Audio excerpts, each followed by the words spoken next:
Hey everyone, Oddball Comics here. So today, guys, we're going to talk about the man, the myth, and the legend, Dr. Doom. So, fasten your seatbelts, and we're going to get started.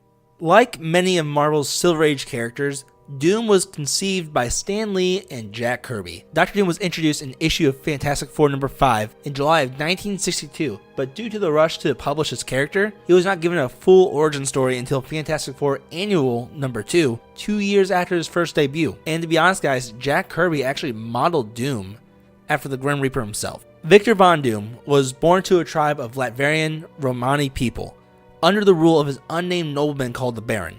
Victor's mother was a witch named Cynthia Von Doom, dying to Mephisto's hand while Victor was very young. His father, Werner, was the leader of the tribe, was a renowned shaman who kept his wife's sorceress life quiet in order to protect Victor from a similar fate. Soon after Cynthia's death, the Baron's wife grew incredibly ill from cancer, and Werner was actually called to the capital to heal her. But when she passed due to her illness, the Baron actually blamed Werner as a murderer and then ended up calling for his death. So Werner goes on to die of exposure on the mountains, cradling his son in his final embrace, giving him his garments to keep him warm. So young Victor ends up surviving, and on return to the Romani camp, discovered his mother's occult instruments, and with this swore revenge on the Baron. Victor grew into a headstrong and brilliant man, combining sorcery and technology to create fantastic devices which would actually keep the Baron's men at bay and protect the Roma people. His exploits actually attracted the attention of the Dean of the Empire State University, who sent someone to the camp. And with this, they offered the chance to study in the United States. So with this opportunity, Victor ends up choosing to leave his homeland and his love, Valeria, behind. But once in the United States, Victor met fellow student and future rival Reed Richards, who was intended to be his roommate. But Victor did not like this, and so he immediately asked for another roommate. After a time, Victor did construct a machine intended to communicate with the dead, specifically his mother. Though Richards tried to warn him about a flaw in the machine, seeing his calculations were just a few decimals off, Victor continued on, but with disastrous results. The machine violently started to fail, resulting in an explosion and severely damaging Dr. Doom's face. It is later revealed that actually Ben Grimm, a friend of Richards who despised Victor at the time and still does today, tampered with the machine, later blamed himself for Doom's initial fall to villainy, and really the rise to power, but never revealed this information to anyone. And expelled after the accident, Victor traveled the world until he collapsed on a Tibetan mountainside. Rescued by a clan of monks, Victor quickly mastered the monks' disciplines and as well as the monks themselves. Victor then forged himself a suit of armor complete with an iron mask and took the mantle Dr. Doom. As the name of Dr. Doom, he would grow to be a menace of those he felt responsible for his accident, primarily Reed Richards of the Fantastic Four. And he succeeded in leading a revolution to take over Latveria from the Baron himself and taking an interest in the welfare of the Roma. But in his first appearance, Dr. Doom does capture the Invisible Girl, using her as a hostage so the Fantastic Four would travel back in time to steal an enchanted treasure of Blackbeard. And I know you guys are thinking, what? Did he just say Blackbeard? I did. Dr. Doom does what he wants. But come to find out that Blackbeard's treasure was actually enhanced treasure, which would help him to conquer the world and rule it peacefully, but he ends up being fooled by Reed Richards, who swaps the treasure with worthless chains. Alright, so Doom then ends up forming an alliance with none other than Namor the Submariner, the leader of Atlantis, who places a magnetic device in the Baxter building. However, Doom uses this to pull him and the Fantastic Four into space, thinking this would rid him of those capable of preventing him from assuming control of the world's governments. But Namor does get to Doom's ship and returns to Baxter building to New York, actually stranding Doom on an asteroid, but eventually returning to Earth, but gaining the knowledge of an advanced alien race called the Ovids, gaining him even more powers and experience than ever before. So during the publication of the 1960s, Doom did attempt to recruit other heroes and villains, including Spider-Man. He came into the conflict with the Avengers multiple times, especially when Quicksilver and Scarlet Witch illegally entered Latveria to find a long-lost relative of theirs. And on top of all this, at one point he did steal the Silver Surfer's powers in 1967, but lost them soon after breaching a barrier Galactus had set for the Surfer on Earth. Now, pushing forward to the 1970s, Doom actually branched out to really more Marvel titles, where Dr. Doom attempts to use the Hulk as a slave during 2 issues during the Incredible Hulk. And this is kind of cool. We all know that Doom couldn't beat the Hulk, and there was no way stopping him, so Doom just made him a slave. I mean, that's the mindset of Doom. If he can't beat it, he's going to take control of it. That's just how he is. But also during John Byrne's run in the 1980s, Doom did attempt to steal the cosmic powers of Terrax, one of Galactus' many heralds. But Doom's body was destroyed, resulting in a fight between Terrax and the Silver Surfer.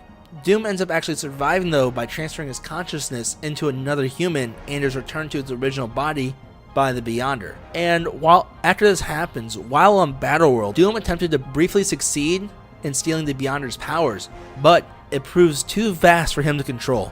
And then the disembodied Beyonder is able to take his powers back. Now, pushing ahead, when Franklin Richards, which is the son of Reed and Sue Richards, was kidnapped by Onslaught, and Onslaught is basically the sentient psionic entity created from the consciousness of Professor X and Magneto.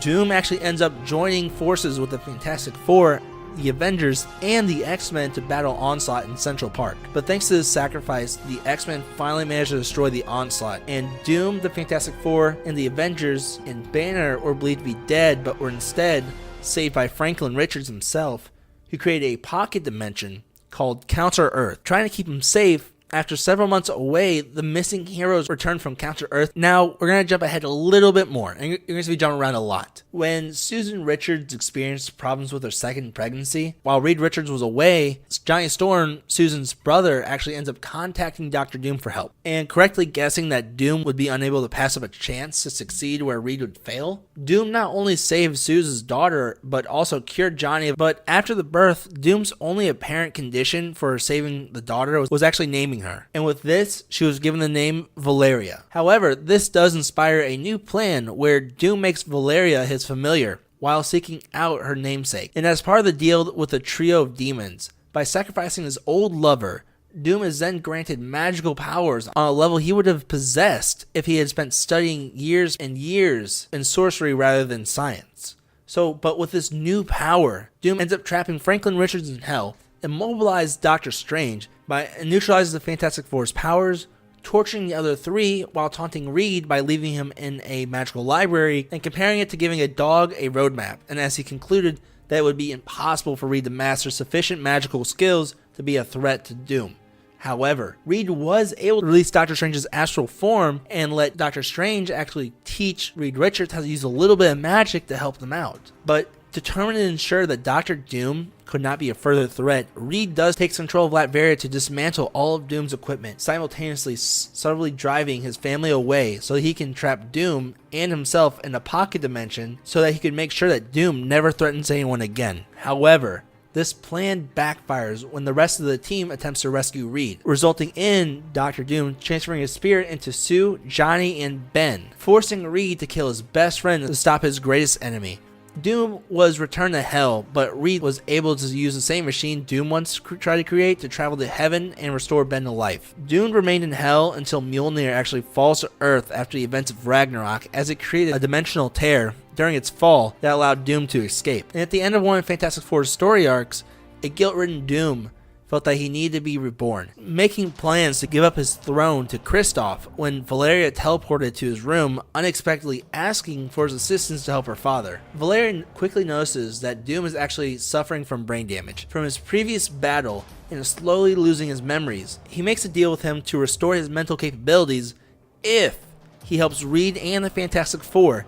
So Doom ends up agreeing, and later Doom does appear among those in attendance at Johnny Storm's funeral. But due to the agreement, Doom was recommended by Nathaniel and Valeria to be a member of the Future Foundation. When Valeria does ask Victor if he has a backup for restoring his memories, he does reveal that Kristoff is his backup. So afterwards, Mr. Fantastic, a recently inducted Spider-Man to the group, Nathaniel, Valeria, and Victor head to Latveria to meet with Kristoff and request his help. Mr. Fantastic ends up setting up a brain transfer machine in order to help restore Victor's memories and knowledge, which ends up being successful. And when Kristoff states that he wants to return to the throne, Doom tells him that it's not time because of his promise he had made to Valeria. When Mr. Fantastic asks what promise Doom made to Valeria, Victor states that he made a promise to help her defeat Mr. Fantastic when she calls for it. However, it is revealed that the Mr. Fantastic she was talking about was actually members of the Council of Reeds. It was really just alternate versions of Reed who were trapped in the universe at the time by Valeria a while back, possessing Reed's intellect but were lacking his conscience. Later, Doom is apparently killed by the Mad Celestials. With no knowledge as to how he survived,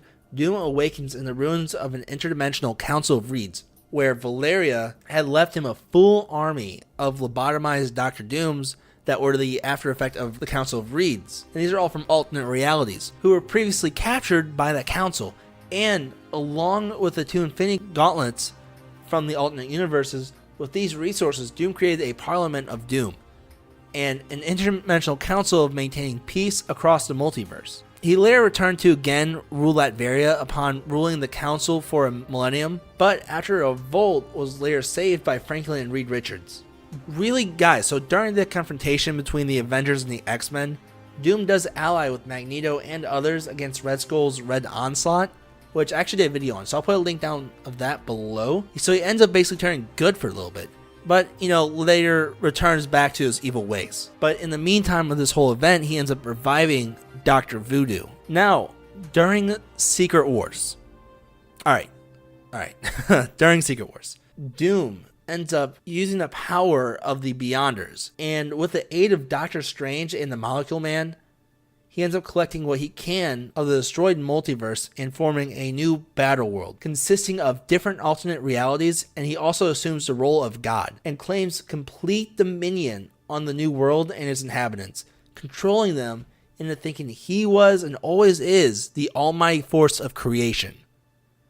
He ends up taking Sue as his wife, Franklin and Valeria as his children, and condemns the Human Torch to be the sun, while Ben Grimm to be the Shield Wall, and rewrites his own history to resurrect the majority of those whose deaths he's caused. Richard and a ragtag collection of heroes and villains end up surviving. Doom, with the help of Molecule Man, are able to take power and restore the multiverse, opting to heal rather than harm. Reed finally uses the Beyonders' powers to heal Doom's face. Now, fast forward to the events of after Secret War. Alright, but following the defeat of Tony Stark at the hands of Captain Marvel and the conclusion of Civil War II, Doom does discover his calling, dissatisfaction as a god, but Doom ends up deciding that it was his role to help heal the world. And what that means is he ends up taking Tony Stark inspired suits and informing Tony's AI duplicate that he intends to establish Stark's legacy. Doom fights for his unique brand of justice as the third Iron Man, and later comes into conflict with Mephisto, disguised as the Maker, the evil Ultimate Universe version of the Reed Richards. Doom goes on to join the Avengers and later conceives a child with Dr. Amara. Doom's sudden change of sparked grievances that resulted in a group of villains led by the Hood to join forces with them to take him down, but after villains besieged Doom several times, the final battle occurred when the Hood attempted to take over Stark's Industries, which happened not long after Stark had secretly recovered from his injuries. Tony confronted the Hood and stumbled into victory at the same time. Doom took on the Hood and unidentified demon possessing him on one-on-one, and with this, Doom's newly healed face was actually severely ruined once again by a burn coming from the demon in the process. And following the villain's defeat, Victor retreated to the ruins of his castle once again. Now, we are actually going to jump in from here to his powers and abilities. So, Victor Von Doom is a polymath, a scientist, and an inventor who possesses a genius-level intellect. Dr. Doom can exert telepathic control over certain machines, most notably his Doombots. But throughout most of his publication history, he has been depicted as one of the most intelligent humans in the Marvel Universe. Most famously really restoring the Thing's human form, which is a feat that Reed Richards could never do, at least not for the long term. Like, he could do it in short effects, but it was always a downside. And along with being a genius, Doom is also a powerful sorcerer, originally possessing minor mystical capabilities due to techniques from Tibetan monks, but later increased them to a considerable extent due to the tutoring from Morgan Le Fay. He is capable of energy absorption and projection, manipulating electricity, creating protective shields, and summoning hordes of demonic creatures. With the training of the Ovids as well, taught Dr. Doom to transfer his consciousness into another nearby being through simple eye contact, and as well as showing him other forms of technology. And with this, we kind of go to his armor. So Doom's armor actually augments his natural physical strength and durability to superhuman levels, and to the point where he's able to hold his own against the even overpowered superhuman foes like Spider-Man, the Hulk, and the Thing in combat. The armor does have his own arsenal of high-tech weaponry and gadgets integrated within it, including gauntlets that can discharge lasers and force blasts and a defensive force field generator itself. And on top of that, think about it off my top of my head, he does have like a lethal electric shock that he can stun or kill anyone who comes into contact with him. But the armor is self-supporting, equipped with the internal stores of recycling systems for air, food, water, and energy, allowing Doom to survive lengthy periods of exposure underwater and in outer space. In addition, on top of this, guys, Doom has a remarkably strong and indomitable will that's capable of resisting many telepaths from mind manipulation. So, I know this was a longer video, and really, I think Dr. Doom deserves this. He's had a huge publication history, he's a very interesting character, and we're actually going to have a bunch of content coming with him shortly. We're going to do the infamous Iron Man series, so stay tuned for that. If you guys like this stuff, make sure to like, subscribe, and hit that little alert button. Other than that, I'll check to y'all later. See ya.